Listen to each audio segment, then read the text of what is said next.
राज ठाकरेंची मनसे सध्या अस्तित्वाची लढाई लढतीये। विधानसभेतल्या दारुण पराभवानंतर मनसेनं आता महापालिका निवडणुकांसाठी कंबर कसली आहे। मनसे अध्यक्ष राज ठाकरे यांच्या उपस्थितीत मुंबईत मनसेची बैठक पार पडली। यावेळी राज यांनी मनसेतील नवीन पदं आणि पदाधिकाऱ्यांची घोषणा केली।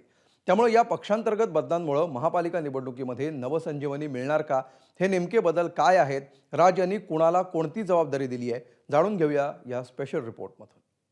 लोकसभेतली माघार, महाराष्ट्र नवनिर्माण सेना, भारतीय जनता पक्ष, शिवसेना आणि एनसीपी, परंतु फक्त नरेंद्र मोदींसाठी बिनशर्त पाठिंबा देत आहे हे मी आज आपल्या समोर जाहीर करतो। मग विधानसभेतला दारुण पराभव आणि जी काय आम्हाला मतं मिळाली ती सन्माननीय राजसाहेब ठाकरेंच्या जीवावर मिळाली, आमच्या पक्षाच्या जीवावर मिळाली। भाजपचा पदर पकडला किंवा मोदी साहेबांचं नाव घेतलं म्हणून आम्हाला मिळालेली मतं नाही आहे। अजित पवार 42, कोणाचा तरी विश्वास बसेल का याच्यावरती? आणि म्हणूनच आगामी महापालिकेसाठी महाराष्ट्र नवनिर्माण सेनेनं आपलं इंजिन नव्या ट्रॅकवर आणलंय। मुंबई महापालिका निवडणुकांआधी मनसे प्रमुख राज ठाकरेंनी पक्ष संघटनेत मोठे बदल केलेत।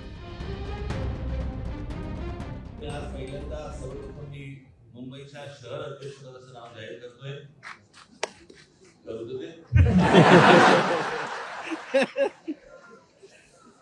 मुंबईच्या शहर अध्यक्षपदी श्री संदीप देशपांडे।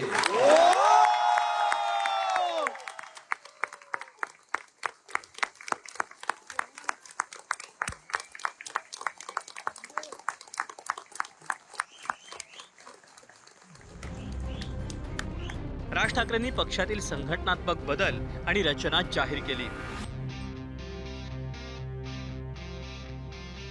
संदीप देशपांडेंकडे मुंबई शहर अध्यक्षपद देण्यात आलंय।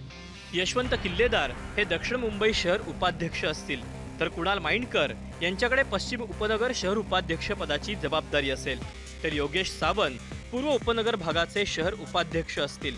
याशिवाय अमित ठाकरे गटप्रमुख आणि शाखाध्यक्ष प्रमुख असतील, तर नितीन सरदेसाई विभाग अध्यक्ष प्रमुख असतील।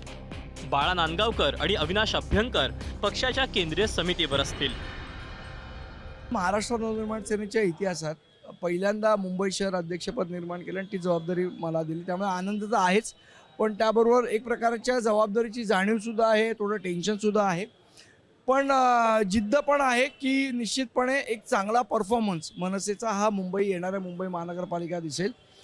आमच्या सर्व सहकाऱ्यांकडनं आजपासून मनसे मिशन मुंबई महानगरपालिकेची सुरुवात झाली असं समजायला हरकत नाही। कधी काळी विधानसभेत 13 आमदार असलेल्या मनसेला गेल्या विधानसभेत भोपळाही फोडता आला नाही। या अपयशानंतर राज ठाकरेंनी पक्ष संघटनेत मोठ्या बदलाचे संकेत आधीच दिले होते।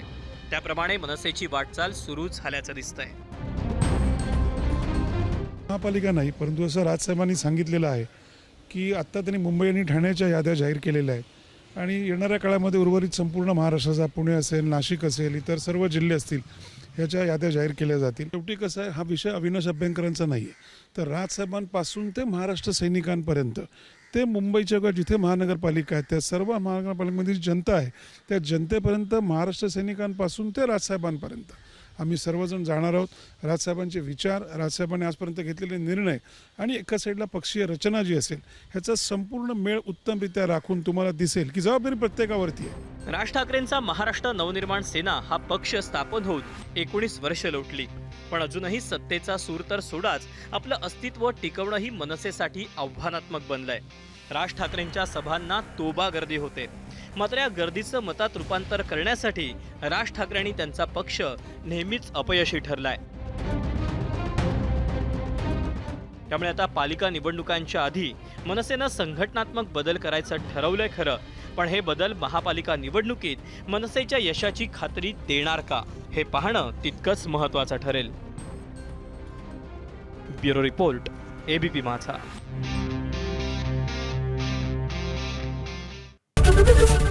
एबीपी माझा, उघडा डोळे बघा नीट।